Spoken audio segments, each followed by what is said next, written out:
아토피가 있는 상태에서 피부과 시술, 보톡스, 필러, 리프팅, 레이저 등이나 성형수술 받는 거 가능한가요? 이런 질문이네요. 가능합니다.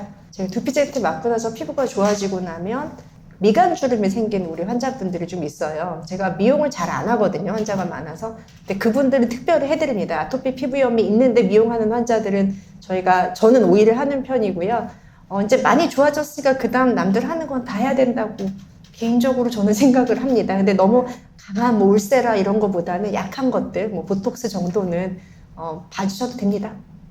증상이 좀 심할 때도 괜찮습니까? 증상이 심할 때 말고 두피젠트나 잭 인히비터를 써서 안정화가 된 다음에, 안정화가 되면 가장 먼저 하시는 게 운동이거든요. 땀 흘리는 운동이 가능할 땐 시술도 가능합니다. 듀피젠트를 투약했더니 관절이 뻐근하고 시리는 증상이 있는데요. 언제쯤 개선이 됩니까? 그럴 때 관절약을 함께 먹어도 되나요? 네, 저희도 가끔 이제 받는 질문이기도 환자분들이 있는데, 드물게 우리가 숨어있던 류마티즘 관절염이나 건설관절염이 있을 수 있기 때문에 선생님이 자가면역 질환에 대한 걸 한번 긁어보셔야 된다고 말씀을 드리고요. 그래서 뭔가 이상이 생기면 류마티즘 내과랑 상의를 해서 관절에 대한 얘기를 하고, 문제가 없다 그러면 계속 약을 쓰게 하는 경우가 있어서 가끔 관절염 증상하고 그다음에 약간 그 몸살 증상하고 좀 헷갈려 하시는 분들이 있어서 그거는 명확하게 좀 따져봐야 될 것 같고요. 근데 아직 관절염 증상, 관절통 증상 때문에 두피젠트를 중단한 경우는 없었습니다. 다행히. 왜냐하면 두피가 좋아지게 하는 거에 비해서 관절통의 증상을 견딜만 하다라고 하고, 그다음에 아세타미노펜 같은 그냥 통증을 조절하는 약으로 해결하는 경우가 많기 때문에 괜찮을 것 같고요. 그래도 안 된다 그러면 만약에 진짜 우리 교차 투여가 된다면 잭이나 이런 거로 바꿔보는 것도 가능한 게, 원래 잭 인히비터 같은 게 류마티즈 관절염이나 이런 관절염 치료제로 사용했던 약이기 때문에 그때는 정말 두피를 못 맞을 정도로 관절염이 심하다라고 하면 교체 투여를 허락만 해주시면 그 케이스는 좀 돌려봤으면 좋겠습니다. 가려울 때 바르는 제품이 있다고 하셨는데 마취 크림 말씀하시는 건가요? 어떤 제품을 사용해야 하는지 알려주십시오. 아까 나왔던 인트린직 아이비젤 동화제약 거고 MD 제품입니다. 바르면 시원해지고요. 시원해지는 그런 성분을 가지고 있어서, 아까 저는 프로토픽 많이 쓴다고 그랬잖아요. 근데 프로토픽 바르면 여러분 어땠어요? 화끈화끈하죠. 근데 얘는 시원하죠. 그럼 어떻게 하면 돼요? 뜨아에다가 얼음 3개는 먹을만 하잖아요. 그래서 프로토픽 쓸 때 1대1을 섞어서 바르라는 얘기를 많이 해서, 인트리직 아이비젤 이것도 의료기기 우리 제로이드랑 에스트라 바르는 것처럼 처방이 가능하니까 선생님들한테 한번 여쭤봐주시면 좋을 것 같습니다. 탈모가 있으면 언제 개선되는지 질문이 있네요. 이제 저희가 교체 투여를 자꾸만 고민하는 것 중에 하나가 뭐이냐면, 두피젠트가 탈모가 생길 수도 있고 좋아질 수도 있고 둘 다 가능성은 있어요. 근데 잭 인히비터 중에는 원형 탈모가 전신으로 온 경우에 사용할 수 있는 약들이 있거든요. 그래서 만약에 교체 투여가 된다 그러면 두피젠트를 쓰다가 원형 탈모가 너무 심해진 경우에는 솔직히 잭으로 바꿔야 된다고 저는 생각을 해요. 특히 잭 3가지 중에 현재까지 가장 많이 쓰고 있는 게 올루미언트, 여러분 드시고 계시는 분들 있지만 올루미언트가 머리가 좀 나요. 특히 원형 탈모, 전두 탈모가 오는 경우에는 잭 인히비터를 아토피 다음으로 제가 가장 많이 쓰고 있는 게 원형 탈모 때 많이 쓰는데, 그 경우는 분명히 스위치를 해줘야 된다고 저는 생각을 하는 거라서, 두피젠트가 뭐 한 3, 4개월 있으면 돌아오긴 합니다. 솔직히 탈모가 있다가. 근데 만약에 안 된다 그러면 잭 인히비터들이 지금 CB 코드든 림버 코드든 둘 다 원형 탈모에 대한 코드를 점점 받고 있으니까 그때는 스위치를 좀 고민해야 된다라고 생각을 하고요. 아까 스위치 얘기들을 너무 마일드하게 하시긴 했지만 저는 스위치가 돼야 된다고 생각하는 사람 중에 하나인데, 두피젠트에서 트랄로도 갈 수 있어야 되고요. 서로 왔다 갔다 하는 것도 가능해야 되고, 그다음에 잭은 그냥 암묵적으로 저희가 두피젠트를 쓰다 보면 가장 힘드셨던 게 첫 번째가 결막염이죠. 두 번째는 건성 같은 병이 생기는 경우도 있어요. 되게 드물게는 균상식육종이라는 그런 질환이 생기는 경우도 있고요. 그다음에 손발이 너무 심해서 이것만 해결 안 되는 경우도 있고요. 그 다음에 죽어도 얼굴에 해결이 안 되는 경우도 있어요. 그때는 오히려 제게 효과가 좋다 그러니까 바꿔 탈 수 있는 준비를 해야 되는데, 제가 조금 걱정하는 거는 교체 투여 때 중증도가 너무 심해서 교체 투여를 한다는 것뿐만 아니라, 아까 제가 말씀드린 남아있는 질환들을 치료를 못해서 바꾸는 것들도 충분히 학회에서는 고려를 해야 된다라고 말씀을 드리는 게, 두피를 치료했는데 얼굴에 절대 해결 안 되시는 분, 손발 해결하시지 않는 분, 아까처럼 탈모가 남는 분들, 결막염이 심한 분들, 건선이 생긴 분들, 이런 경우에는 저희가 바꿔주는 것들을 장치적으로 마련하는 것들을 서로 같이 목소리를 좀 냈으면 좋겠습니다. 스테로이드와 항히스타민제는 어떤 차이가 있느냐라는 질문도 들어왔습니다. 우리가 가려움증을 일으키려면 비만 세포가 있어요. 저처럼 뚱뚱한 비만이 아니라 마스트셀이라는 애가 있는데 그 안에는 과립 안에 히스타민이라는 걸 갖고 있어요. 그래서 비만 세포를 되게 여러 가지 방법으로 자극할 수 있는데요. 알러지 반응이 있어도 걔가 푹 만들어내고, 다음에 뭐 조영제 만들어도 푹 만들어내는데 그 푹 만들어내는 물질이 히스타민이에요. 그게 히스타민이 우리를 가렵게 하니까 항히스타민제는 그 히스타민이라는 물질을 억제하는 그런 겁니다. 근데 히스타민이 문제가 되는 경우는 가려울 때도 그렇고 비염 때도 그렇고 천식 때도 그렇기 때문에 여러분 알레르기 질환이라고 하는 거는 아까 비만 세포가 알레르기 반응, IgE가 붙어서 알레르기 반응이 만들어져서 히스타민이 만들어 나오니까 그 과립의 역할을 차단한다고 보시면 돼서 가장 안전한 약이라고 얘기를 하는데 이 히스타민이 가려움증의 100%를 담당하지는 않아요.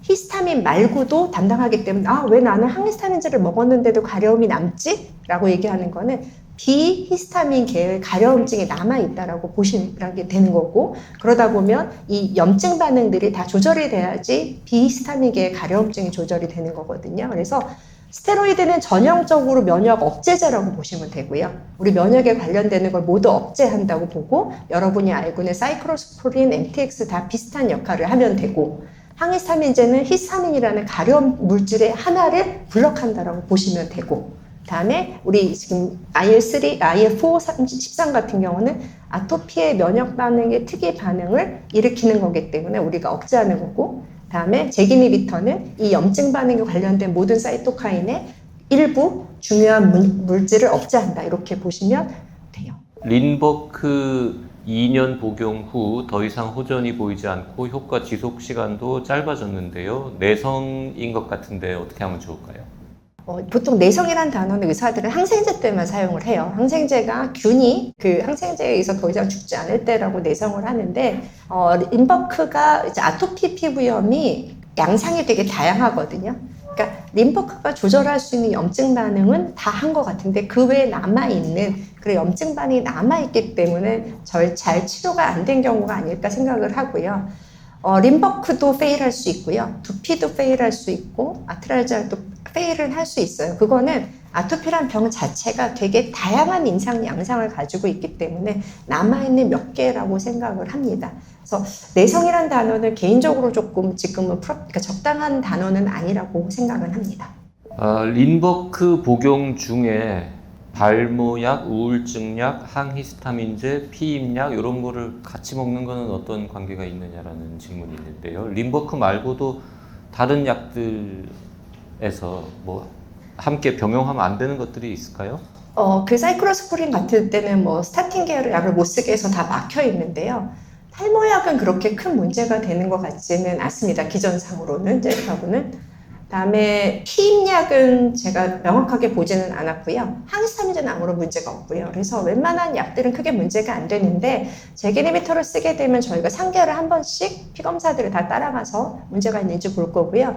다행인지 우리가 혹시라도 기억을 못할까 봐 모든 병원에 정말 같이 투여를 하면 안 되는 약이 DUR이라는 게 떠요. 이거는 금기인 약입니다. 쓰지 마세요라고 쓰기 때문에 선생님들이 그거를 극복하고 처방하는 경우는 없다고 보시면 돼요. 네, 걱정하지 마시고 약들에 대해서 쓸 때는 쓸 수 있는 약이니까 같이 나간 겁니다.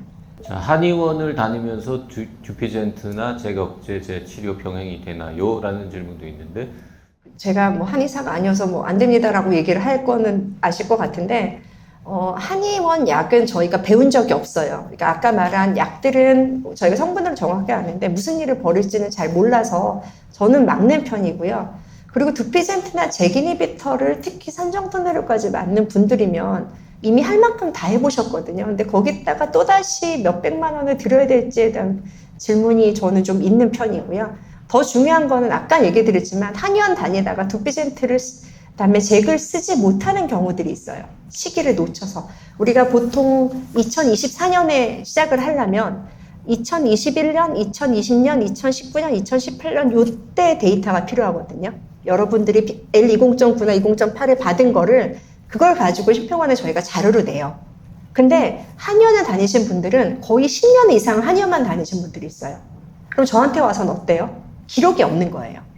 그런 기회를 박탈당하지 않기 위해서라도 저는 한의원을 막는 편이고, 너무 돈이 많아서 뭐 한의원 가서 보약 먹겠다는 것까지 저희가 막지는 않는데요.